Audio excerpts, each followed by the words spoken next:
National conference నేత జమ్మూ కశ్మీర్ మాజీ CM MP Farooq అబ్దుల్లాకు ఎన్ఫోర్స్మెంట్ డైరెక్టరేట్ సమన్లు జారీ చేసింది. జమ్మూ కశ్మీర్ క్రికెట్ అసోసియేషన్లో జరిగిన అక్రమ ఆర్థిక లావాదేవీల కేసులో ఇవాళ తమ ముందు హాజరు కావాలి అంటూ ఈడీ నోటీసులు పంపించింది.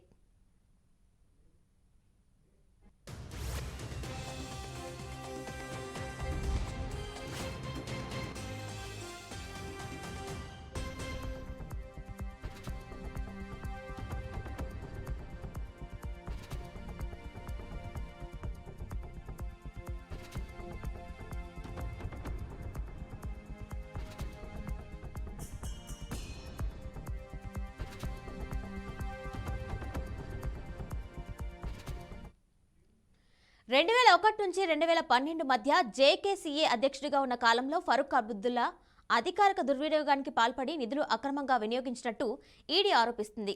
కాగా ఇప్పటికీ ఈడీ నుంచి నోటీసులు అందుకున్న జార్ఖండ్ సీఎం హేమంత్ సోరెన్, ఢిల్లీ సీఎం కేజ్రీవాల్తో పాటు ఫరూక్ అబ్దుల్లా ఇండియా కూటమిలో ముఖ్య నేతలు కావడం గమనార్హం.